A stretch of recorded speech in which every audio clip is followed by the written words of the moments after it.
All right, thank you, Schling, for reading that for us. We're going to pick back up again on this sermon series that I've been doing on the Patchwork Church. We're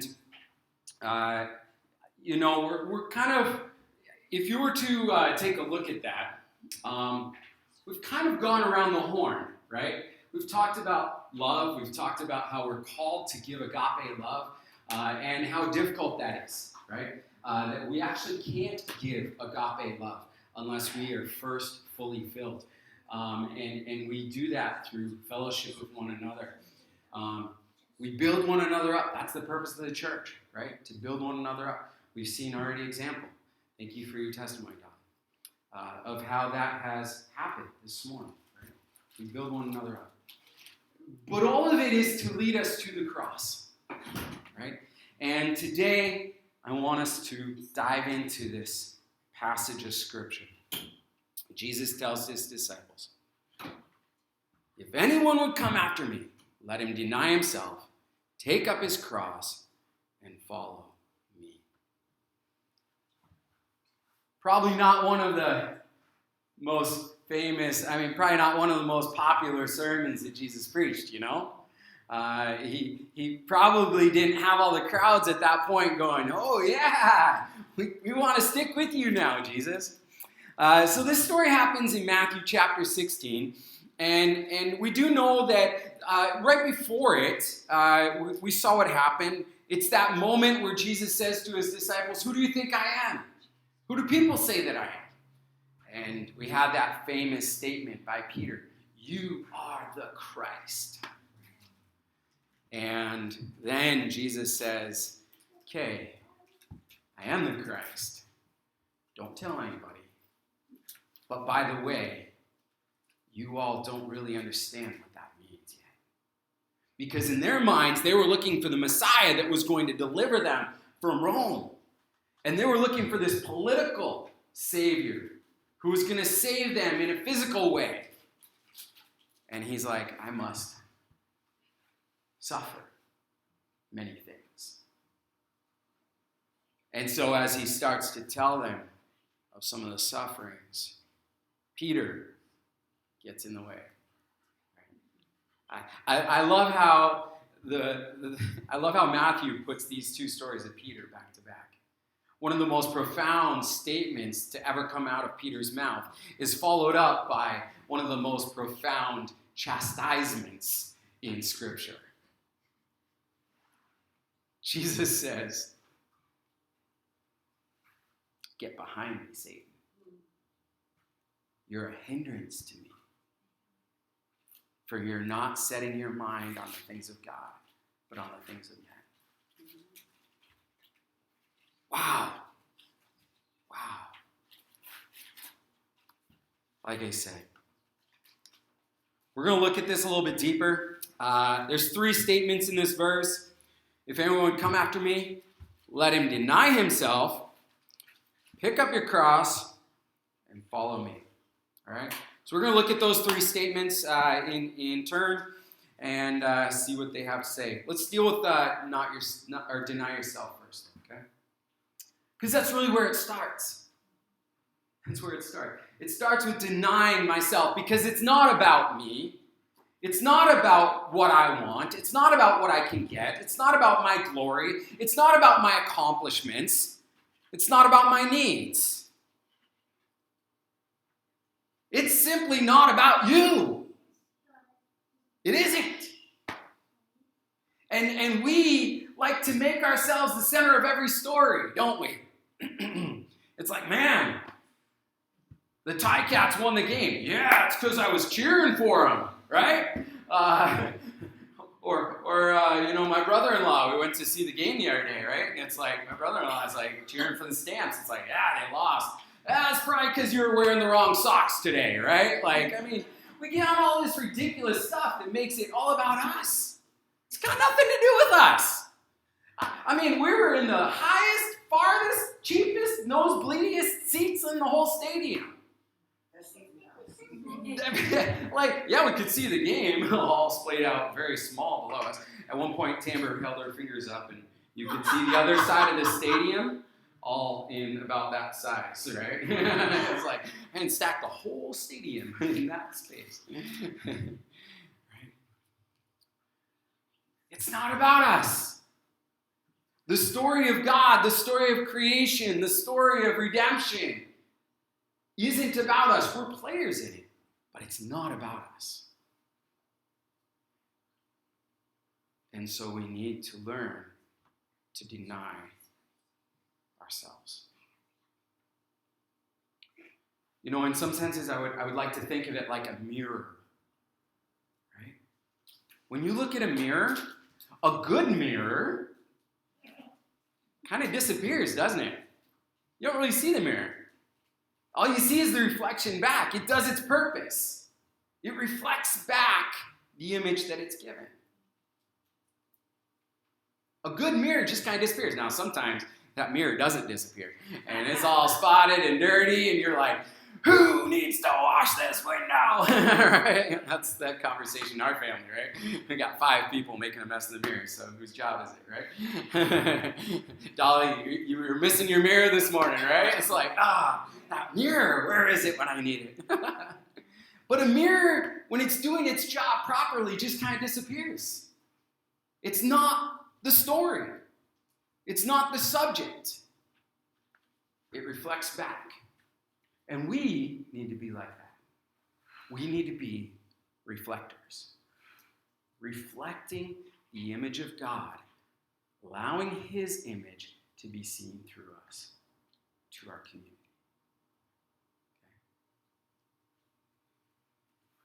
Okay? Deny yourself. It's not about you. It is about God. It is about God. Every bit of it. And you know, I think that sometimes we get caught up into this thinking that it's about us, even when things fall apart. Right?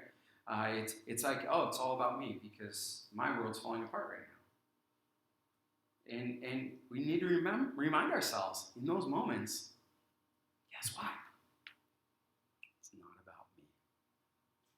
It's not about me. God is going to do something bigger than me, greater than me. He's going to use that circumstance for good in some way that I can't even understand. Right? So the first step is to deny yourself. Second one is to pick up your cross. Pick up your cross. Now, as we look at this theme, I recognize that it kind of goes in 2 different directions, right? If you back up in Matthew chapter 16, starting verse 21, it says, "From that time, Jesus began to show his disciples that he must go to Jerusalem and suffer many things from the elders and chief priests and the scribes, and be killed, and on the 3rd day be raised." Sometimes picking up your cross means silent suffering. Right? We know that it says of Jesus that he was led to the slaughter like a lamb led to slaughter. Now, I don't know how much farming has improved over the years, but we've learned some things. And animals become very calm if they're in a corralled space, right? And so you can easily, happily load animals off to go to the slaughterhouse by having them in a small corralled space and directing them onto a truck or something. Right? They don't go with a big fuss and complaint. They go calmly. What does that look like for us? See, Jesus leads by example. He never asks us to do what he himself has not done before. When he says, "I'm going to lead you into silent suffering," he's been there. He did it. Right? And we have the witness of his death and all of the leading up to that, all of the torture that he went through For a while, he was engaged in some conversation, but it gets to a point where he just closes his mouth. And he endures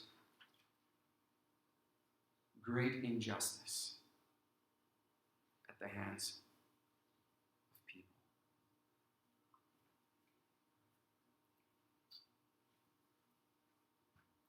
When Jesus says, pick up your cross,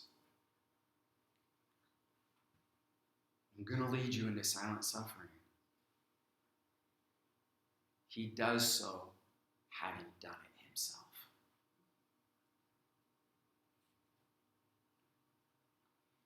Now, let's also note that this comes second, after you've denied yourself. Interesting, isn't it? Because if we're still thinking that the story's about us, well, then how can I endure all this hard stuff? Jesus says, deny yourself. Then pick up your cross. Right? The silent suffering, sometimes we have to just say, you know what? It's not about me. I need to deny myself. It's not about my gain. And sometimes we're still seeking our gain. And so we can't subject ourselves to the flame of persecution. 1 Corinthians 13:3 says, if I give away all I have and I deliver up my body to be burned. That's a description of persecution, isn't it? Right? If I give up all that I have, I give up my rights, I give up my possessions, I give up all that I have, my reputation. If I give up all that I have and I deliver my body to be burned, if I subject myself to the ultimate test of martyrdom,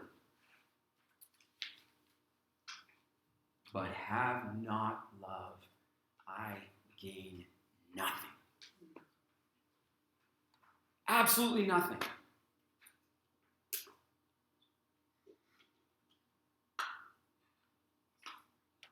It's got to start with love. It's got to start with the denying of ourselves. The same way Christ denied himself and gave himself up for us. He delivered his body on our behalf out of love. So unless we first come to that place of loving others by denying ourselves, we cannot do this work of making ourselves available to persecution. We just can't. And brothers and sisters, it's coming. I don't know when. I don't know how long. But it's coming. We need to be ready by knowing that it's not about us. We need to be ready by learning how to love, so that in that moment, we can give away all that we have and deliver our bodies to be burned because we have love.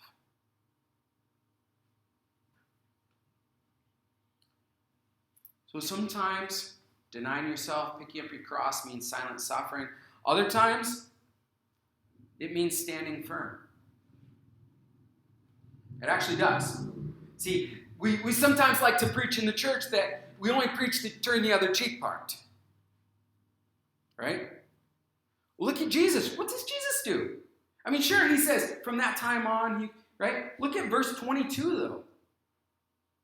And Peter took him aside and began to rebuke him, saying, far be it from you, Lord. This shall never happen to you. But he turned and said to Peter, get behind me, Satan. You're a hindrance to me, for you are not setting your mind on the things of God, but on the things of men. Do you hear the difference? He's standing up, not for himself. He's standing up, not for his protection. He's standing up for the things of God.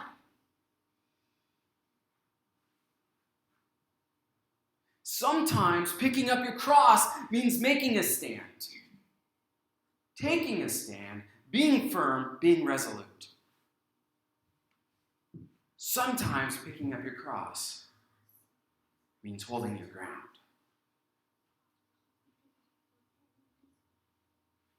But note again, it's not for your gain.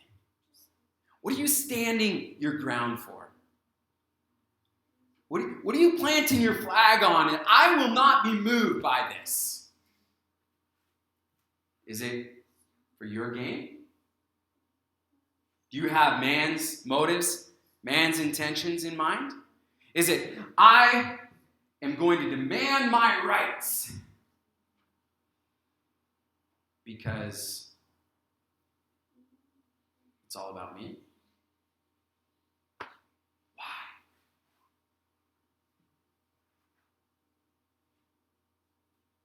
Or is it because of love? See, there is evil in this world. There is injustice. And as Christians, we need to be a voice standing up and saying it's wrong. One of the things that boils my blood the most is human trafficking.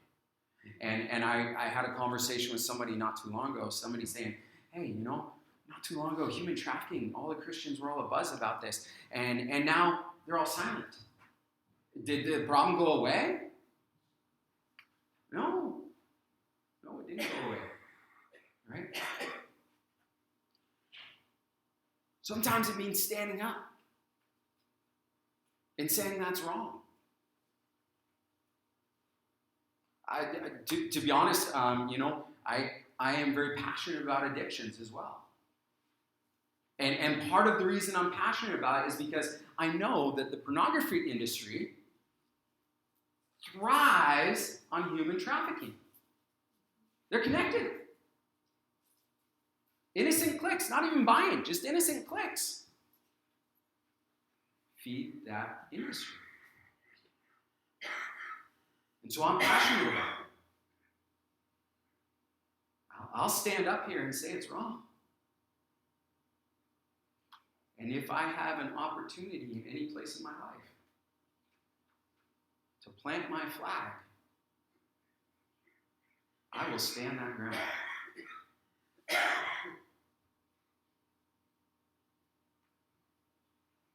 Sometimes picking up your cross means holding your ground.